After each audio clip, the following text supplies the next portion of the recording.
कहानी की शुरुआत होती है इयन नाम के लड़के से जो एक बैंक में चेक लेकर कुछ पैसे निकालने गया। उसने कैशियर के बताए कागजों पर साइन किए और पैसे लेकर निकल गया, पर उसके जाते ही कैशियर की सिट्टी पिट्टी गुम हो गई क्योंकि उसने देखा कि वो चेक तो नकली था और उसमें लिखा था कि वो बैंक लूटने के लिए माफी चाहता है। फिर हम देखते हैं कि इससे कुछ दिन पहले इयन और उसके पिता विसेंटे एक दुकान में कुछ खरीदने गए। विसेंटे अंदर गया और इयन बाहर ही उसका इंतजार कर रहा था। इधर दुकान में विसेंटे ने कुछ शराब की बोतल्स अपनी जैकेट में छुपा ली और इयन को इशारा कर दिया। तभी इयन ने बाहर से ही अपनी जादुई शक्तियों से ऐसा माया जाल बनाया जिससे दुकानदार को चोरी का पता ही नहीं चला। आखिरकार उनका प्लान कामयाब रहा और विसेंटे चुपचाप दुकान से बाहर आ गया। उसने इयन से कहा कि मैं गाड़ी लेने जा रहा हूँ, तब तक अपना ध्यान मत भटकने देना। और इयन ने भी माया जाल बनाए रखा, पर अचानक वहाँ कुछ लड़कियां आ गई जिससे इयन का ध्यान भटक गया और उसका ये जादू टूट गया। उसी पल दुकानदार को चोरी का पता चल गया और वो हथौड़ा लेकर विसेंटे के पीछे दौड़ी। फिर उसने इयन को देख लिया तो वो उसकी तरफ बढ़ी, लेकिन उसके कुछ करने से पहले ही इयन ने उसे पीछे हट जाने को कहा। अब उस औरत ने गुस्से में इयन पर हमला करने की कोशिश की तो इयन ने बचाव में अपनी बंदूक बाहर निकाल ली, पर जब वो रुकी नहीं तो अचानक इयन ने उस पर गोली चला दी। उसी पल वो औरत जमीन पर गिर पड़ी और उसके पेट से खून बहने लगा। इससे पहले कि कोई उन्हें देखता, विसेंटे तुरंत इयन को लेकर गाड़ी में भाग निकला।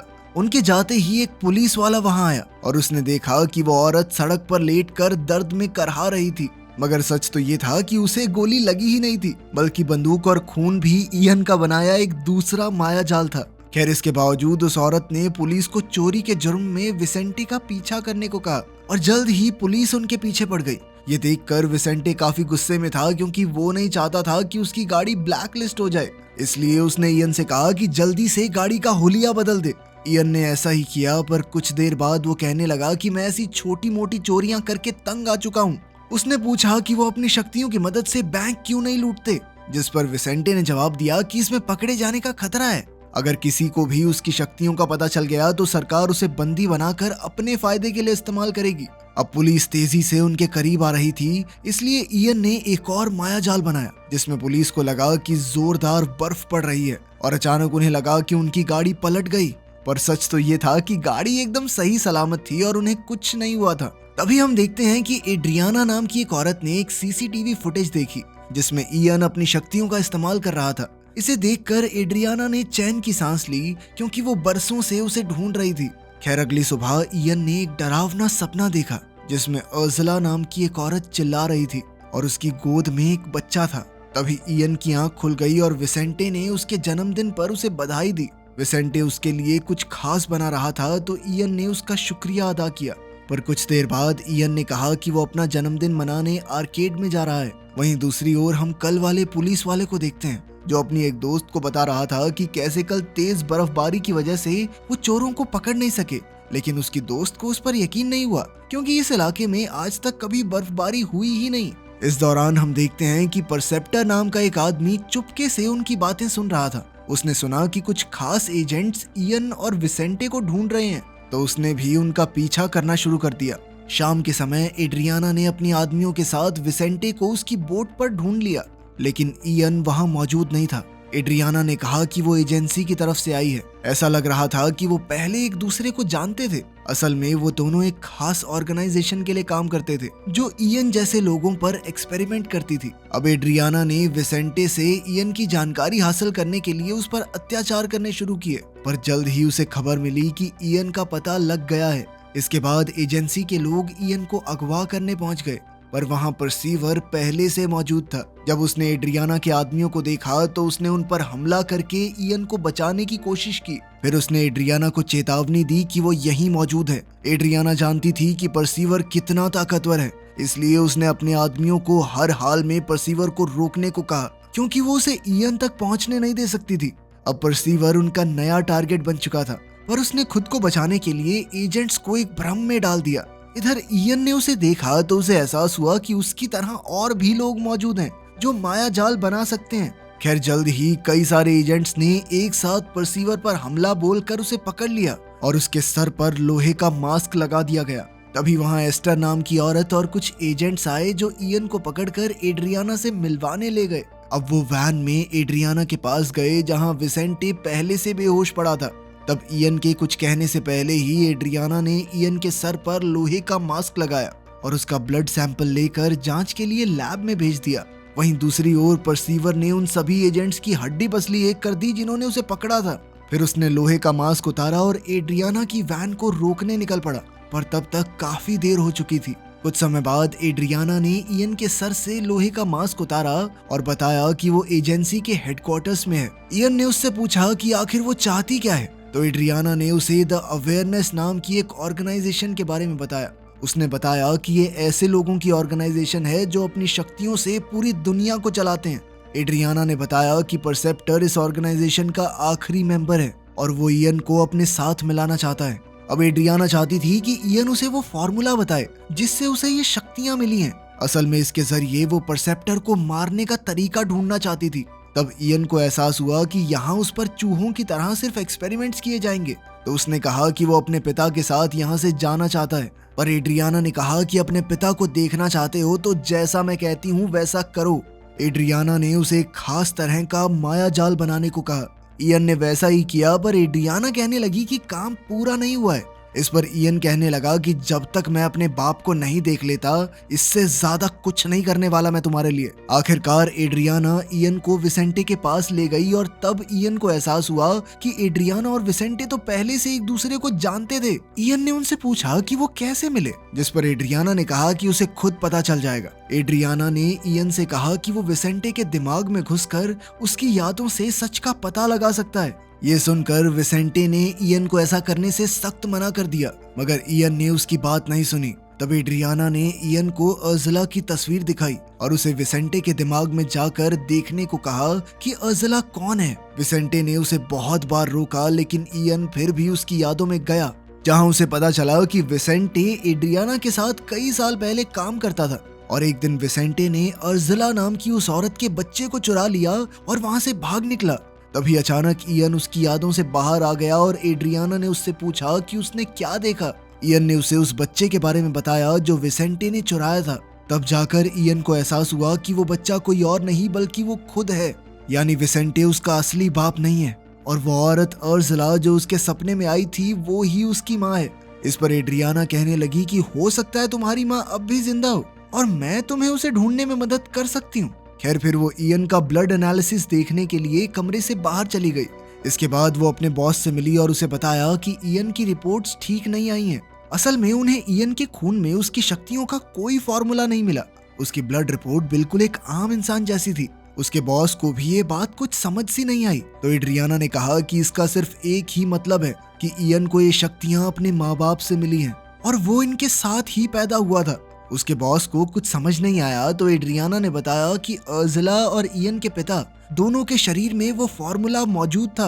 अब बॉस ने एड्रियाना से कहा कि इससे पहले इयन बेहद ताकतवर हो जाए उन्हें उसे खत्म करना होगा, लेकिन एड्रियाना का कहना था कि वो म्यूल के खिलाफ लड़ने में उनके काम आ सकता है। फिर अगले दिन एस्टर नाम की औरत इयन से मिलने पहुंची और यहाँ से भागने में उसकी मदद करने का ऑफर दिया। अब इयन उसके साथ चल पड़ा तो एस्टर ने रास्ते में आने वाले सभी गार्ड्स को चुटकियों में हरा दिया। मगर जब वो निकलने वाले थे तो इयन ने कहा कि उसे विसेंटे को अपने साथ ले जाना होगा। इसी दौरान परसेप्टर भी बिल्डिंग में घुस आया और जब एड्रियाना ने देखा कि इयन अपने कमरे में नहीं है तो उसने एजेंट्स को तुरंत उसके पीछे भेज दिया। मगर रास्ते में ही परसेप्टर ने सभी एजेंट्स को मौत के घाट उतार दिया। उधर इयन एस्टर और विसेंटे के साथ गाड़ी में भाग निकला, लेकिन परसेप्टर ने उनकी गाड़ी के टायर पंचर कर दिए थे। बदकिस्मती से इसी वजह से उनका एक्सीडेंट हो गया, पर इससे पहले कि परसेप्टर वहां पहुंचता इयन ने एक माया जाल बनाया जिससे उनकी गाड़ी गायब हो गई। आखिरकार उनका प्लान कामयाब रहा क्योंकि परसेप्टर कुछ ही समय में वहां से चला गया। इसके बाद वो सब रात गुजारने एक होटल में पहुंचे। फिर अगली सुबह इयन ने एस्टर से पूछा कि वो उसकी मदद क्यों कर रही है, तो एस्टर ने कहा कि मैं बस अपनी जिंदगी में कुछ सही करना चाहती हूँ। तब इयन को एहसास हुआ कि एस्टर अवेयरनेस ऑर्गेनाइजेशन के लिए ही काम करती है। खैर, बाद में हम देखते हैं कि विसेंटे शराब के नशे में धुत पड़ा था, तो एस्टर ने इयन पर इल्जाम लगाया क्योंकि वही विसेंटे को साथ लाया था। तो एस्टर इयन को डांटने लगी कि तुम्हारी वजह से हम इस शराबी को साथ लाए हैं, इसका ध्यान तो रख ही सकते थे। लेकिन इयन कहने लगा कि वो विसेंटे को अपने साथ इसलिए लाया है क्योंकि वो अपनी जिंदगी का पूरा सच जानना चाहता है। इस पर एस्टर ने इयन को एक बार फिर विसेंटे के दिमाग में झांकने की सलाह दी इस बार जब इयन ने ऐसा किया तो उसने देखा कि विसेंटे एड्रियाना से बात कर रहा था कि वो किसी को कोमिंस्की नाम के साइंटिस्ट से मिलने के लिए पोलैंड भेजेंगे। बाद में जब इयन उसके दिमाग से बाहर आया तो एस्टर ने उससे पूछा कि उसने क्या देखा, मगर इयन ने कोई जवाब नहीं दिया। फिर कुछ देर बाद उसने अपनी शक्तियों से कैशियर को धोखा देकर कुछ पैसे चुरा लिए। जल्द ही पुलिस ने उसका पीछा किया, मगर खुशकिस्मती से वो सही सलामत वापस लौट आया। अब इयर और एस्टर अपनी लूट की खुशियां मना रहे थे कि तभी उन्हें एहसास हुआ कि विंसेंटे घर पर नहीं था। एस्टर ने कहा कि वो जरूर बार में होगा। कुछ देर बाद जब एस्टर बाथरूम में थी तो इयन ने खिड़की से देखा कि परसेप्टर वहां आ गया था। अब उसने तुरंत ऐसा मायाजाल बनाया जिससे पूरा कमरा खाली लगे। इसके बाद जब परसेप्टर अंदर आया तो उसे कोई दिखाई नहीं दिया, पर जैसे ही उसने शीशे से कपड़ा हटाया तो सच सामने आ गया, क्योंकि शीशे पर जादू नहीं चलता था। अब इयन ने उस पर हमला कर दिया और उन दोनों में लड़ाई छिड़ गई। इसी दौरान परसेप्टर ने उसे समझाने की कोशिश की कि वो दोनों एक ही साइड पर हैं, लेकिन इयन कुछ सुनने को तैयार ही नहीं था। कुछ ही पलों में परसेप्टर ने इयन को एक दीवार पर जकड़ दिया। तभी उसने एस्टर को भी देख लिया जो बाथरूम में छुपी हुई थी। इसके बाद परसेप्टर ने इयन के दिमाग में जाकर पता लगाया कि उसे सभी जवाब पाने के लिए पोलैंड जाकर साइंटिस्ट कोमिस्की को ढूंढना होगा। तब इयन बेहोश हो गया और परसेप्टर वहां से चला गया। कुछ देर बाद जब उसकी आंख खुली तो विंसेंटे वापस आ गया था और उसने इयन को बहुत डांटा, क्योंकि बैंक में चोरी की खबर हर जगह फैल गई थी। मगर अब इयन को उसकी किसी बात से फर्क नहीं पड़ता था। उसने विंसेंटे से कहा कि मुझे बेटा बुलाने की कोई जरूरत नहीं है। ये सुनकर विंसेंटे को काफी गहरा सदमा लगा और उसने कहा कि मैंने जो कुछ भी किया तुम्हारे लिए किया था। लेकिन इयन ने उसकी बात नहीं सुनी और कहने लगा कि कामिंस्की को ढूंढने पोलैंड जा रहा हूं मैं। विंसेंटे ने उसे ऐसा करने से रोका, क्योंकि पूरा सच जानने से उसे बहुत तकलीफ होगी। लेकिन फिर भी इयन ने उसे छोड़कर एस्टर के साथ पोलैंड जाने का फैसला किया। उधर एड्रियाना के एजेंट्स ने उसे खबर दी कि इयन ने पोलैंड की टिकट्स खरीदी हैं। एड्रियाना को एहसास हुआ कि ऐसे तो इयन को सब सच पता चल जाएगा, इसलिए उसने अपने एजेंट्स को पोलैंड में इयन का इंतजार करने को कहा। मगर बदकिस्मती से परसेप्टर पहले ही पोलैंड पहुंच चुका था और उसने एजेंट्स का पूरी तरह सफाया कर दिया।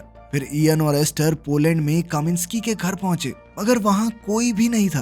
कुछ ही देर में इयन ने एक कमरा देखा जो बिल्कुल वैसा ही था जैसा उसके सपनों में दिखाई देता था। कुछ देर वहां घूमने पर उसे एक नकली दीवार मिली, जिसे तोड़ने पर वो एक खुफिया कमरे में पहुंचे जहां अर्जुला ने अपनी डायरियां छुपाई थी, जिन्हें पढ़ने के बाद ये खुलासा हुआ कि अर्जुला के पिता डॉक्टर किमिंस्की ही हैं। उधर एड्रियाना फिर से विंसेंटे से मिली और उससे पूछा कि अब वो इयन के साथ क्यों नहीं है।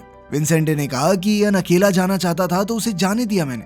तुम पागल हो क्या? इयन के ऊपर कितना खतरा मंडरा रहा है पता भी है तुम्हें? वो परसेप्टर कभी भी उसे मार सकता है। ये सुनकर इयन को एहसास हुआ कि उसे अपने पिता होने का फर्ज निभाना चाहिए। वहीं दूसरी ओर इयन जब खुफिया कमरे से बाहर आया तो उसने देखा कि एस्टर परसेप्टर को भी अपने साथ अंदर ले आई थी। एस्टर ने कहा कि परसेप्टर तुम्हारे सारे सवालों का जवाब दे देगा, पर इयन ने उसकी एक ना सुनी और बंदूक निकाल ली। लेकिन परसेप्टर डरा नहीं और उसने अपनी कहानी बताई। उसने कहा कि वो इयन का असली बाप है। ये बात सुनकर इयन हक्का बक्का रह गया। कई साल पहले कोल्ड वॉर के समय डॉक्टर किमिंस्की ने ये फॉर्मूला बनाया था ताकि दुश्मनों के दिमाग को पढ़ा जा सके, और उसने ये ताकत अपनी बेटी और परसेप्टर को भी दे दी। पर जब युद्ध खत्म हुआ तो सरकार ने ऐसी ताकत वाले लोगों को खत्म करने का फैसला किया, पर फिर म्यूल नाम के एक आदमी ने पूरी सरकार को अपने काबू में करके हरा दिया। आखिरकार म्यूल ने बाकी सबके साथ मिलकर अवेयरनेस नाम का ग्रुप बनाया और वो सब अपनी शक्तियां छुपाकर आम जिंदगी जीने लगे। इसी के बाद इयन का जन्म हुआ। इससे पहले कि इयन कुछ कह पाता, अचानक एड्रियाना के एजेंट्स ने वहां हमला कर दिया।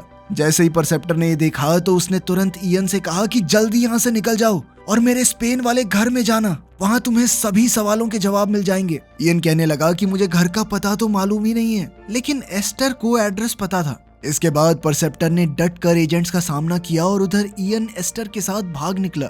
आखिरकार परसेप्टर पकड़ा गया और एड्रियाना के एजेंट्स उसे एड्रियाना की लैब में ले गए, जहां उसका ब्लड सैंपल लिया गया। आखिरकार एड्रियाना परसेप्टर के सामने आई और उसे म्यूल कहकर पुकारा। एड्रियाना ने कहा कि वो उसके खून से शक्तियों का फॉर्मूला निकाल कर उसे बर्बाद कर देगी, पर जल्द ही उसे एहसास हुआ कि परसेप्टर के खून से फॉर्मूला नहीं निकाला जा सकता, क्योंकि फॉर्मूला पूरी तरह उसके खून से जुड़कर एक हो चुका था। फिर एड्रियाना ने अपने बॉस से कहा कि अब इयन ही उनकी आखिरी उम्मीद है। उधर जब परसेप्टर अकेला था तो उसने रोबोट की आंखों में देखा और उसके कंट्रोलर का दिमाग अपने कब्जे में कर लिया। इसका मतलब ये था कि परसेप्टर के पास लोगों को काबू करने की भी शक्ति थी। इस तरह उसने खुद को आजाद किया और फिर अपनी शक्तियों से वहां मौजूद सभी एजेंट्स को मार कर भाग गया। वहीं दूसरी ओर जब इयन और एस्टर परसेप्टर के घर पहुंचे तो इयन ने देखा कि उसकी मां अब भी जिंदा थी, लेकिन एक्सपेरिमेंट्स की वजह से उनकी हालत मुर्दों जैसी हो गई थी। इयन अपनी मां के दिमाग में गया तो उसे परसेप्टर दिखाई दिया और उसने कहा कि उसे दुख है कि इयन को अपनी मां को इस हालत में देखना पड़ रहा है। खैर फिर परसेप्टर ने कहा कि इयन अर्ज़ला की याददाश्त के जरिए उससे बात कर सकता है। जैसे ही इयन अर्ज़ला के दिमाग में घुसा तो उसने एक जवान अर्ज़ला को देखा जो अपने छोटे से बेटे के साथ खेल रही थी। उसी समय परसेप्टर ने इयन को दिखाया कि कैसे एड्रियाना के लोगों ने उसकी मां पर अत्याचार किए। तब उसकी मां ने फॉर्मूले की सभी कॉपीज को तबाह कर दिया और असली फॉर्मूले को एक याद बनाकर इयन के दिमाग में भर दिया। अब परसेप्टर ने इयन से ये फॉर्मूला मांगा पर इयन ने कोई जवाब नहीं दिया। इयन को एहसास हो गया कि उसकी मां ने ये फॉर्मूला सिर्फ उसे इसलिए दिया ताकि ये किसी और के हाथ ना लग सके। अब परसेप्टर का पारा चढ़ गया और उसने जबरदस्ती इयन से फॉर्मूला लेने की कोशिश की, पर जैसे ही वो इयन की ओर बढ़ा तो एक अदृश्य दीवार ने उसे रोक लिया। कुछ ही पलों में वो असलियत में लौट आए और इयन को एहसास हुआ कि उसकी मां ने सिर्फ उस फॉर्मूले को बचाए रखने के लिए कितने दर्द सहे थे। उसी वक्त एड्रियाना और उसके एजेंट्स कमरे में घुस आए पर इयन बहुत गुस्से में था और उसने सब पर हमला कर दिया। अब उसकी भी तीसरी शक्ति जागृत हो गई थी, जिससे उसने एड्रियाना और उसके एजेंट्स का दिमाग काबू करके उनसे अपने ही सर पर बंदूक तनवा दी। एड्रियाना ने उससे रुकने की भीख मांगी, पर तभी परसेप्टर ने वहां आकर इयन से कहा कि उसे इन सबको मार देना चाहिए क्योंकि इन्होंने उसकी मां पर इतने जुल्म ढाए थे। उसी समय एड्रियाना ने खुलासा किया कि अर्ज़ला तो बहुत समय पहले मर चुकी है और अब जो उसने देखा वो सिर्फ परसेप्टर का बनाया एक माया जाल था। ये सब सुनकर इयन का गुस्सा और बढ़ गया और वो सबको मारने को तैयार हो गया। तभी विसेंटे वहां आया और इयन से कहा कि परसीवर सिर्फ उसका इस्तेमाल कर रहा है, उसके बहकावे में आकर इतने लोगों का कत्ल करना ठीक नहीं होगा। तभी परसीवर ने इयन को विसेंटे को मारने को कहा, मगर इयन ने कोई जवाब नहीं दिया। अब इयन ने विसेंटे को वहां से जाने को कहा, पर विसेंटे वहीं रुका और कहने लगा कि तुम्हें ऐसा कुछ नहीं करना है जिससे बाद में पछतावा हो। तब इयन ने कहा कि वो एड्रियाना और उसकी ऑर्गेनाइजेशन से बदला लेना चाहता है क्योंकि उन्होंने उसकी मां पर अत्याचार करके उसकी ये हालत कर दी थी। मगर अचानक परसेप्टर ने विसेंटे को गोली मार दी और तभी इयन का जादू टूट गया, जिससे एड्रियाना और उसके एजेंट्स आजाद हो गए। फिर परसेप्टर एस्टर को लेकर भाग गया। इयन ने विसेंटे को संभाला तो विसेंटे ने उसे अपने दिमाग में जाने को कहा। इयन ऐसा नहीं करना चाहता था क्योंकि विसेंटे की हालत ठीक नहीं थी, पर फिर भी विसेंटे ने किसी तरह उसे मना लिया। फिर इयन ने देखा कि असल में किमिंस्की इयन पर एक्सपेरिमेंट करना चाहता था, इसलिए उसकी मां ने ही इयन की जान बचाने के लिए उसे विसेंटे के हवाले किया था। विसेंटे ने पूरी जिंदगी इयन की रक्षा करने में लगा दी। ये देखकर इयन फूट फूट कर रोने लगा। आखिरकार विसेंटे की मौत हो गई और अब इयन ने गुस्से में बंदूक उठाई और परसेप्टर को ढूंढने निकल पड़ा। परसेप्टर पास की ही एक बिल्डिंग में एक पार्टी में छुपा हुआ था। अब इयन एस्टर की आवाज का पीछा करके वहां पहुंच गया और अपनी शक्तियों से सभी लोगों को नीचे गिरा दिया। तभी परसेप्टर ने लोगों पर कब्जा करके इयन पर हमला बोल दिया, मगर इयन सबको हराता चला गया। जल्द ही एड्रियाना ने वहां आकर उसकी मदद की। अब इयन ने परसेप्टर को मारने का फैसला किया क्योंकि परसेप्टर ने फॉर्मूला पाने के लिए उसका इस्तेमाल किया था। पर तभी परसेप्टर ने एस्टर पर बंदूक तान दी और कहने लगा कि अगर तूने फॉर्मूला नहीं बताया तो इसे अभी मार दूंगा मैं। उसी समय एड्रियाना को एहसास हुआ कि वहां कोई और भी मौजूद है और उसने इयन से कहा कि एस्टर असली नहीं है, बल्कि ये भी परसेप्टर का बनाया हुआ एक भ्रम है। इयन कुछ समझ नहीं पाया और उसे महसूस हुआ कि वो एस्टर को चाहने लगा था। परसेप्टर अब भी एस्टर को मारने की धमकी दे रहा था तो इयन ने उसे गोली मार दी और वो वहीं मर गया। आखिरकार एस्टर की जान बच गई। हालांकि वो जानती थी कि वो असली नहीं है, पर फिर भी उसने दौड़कर इयन को गले लगा लिया। आखिर में इयन ने अपनी माँ और पिता विसेंटे के लिए कब्र बनवाई और वादा किया कि वो इस फॉर्मूले को कभी गलत हाथों में नहीं जाने देगा। वीडियो पसंद आई तो लाइक कर देना, चैनल को सब्सक्राइब कर लेना। मिलते हैं अगली वीडियो में।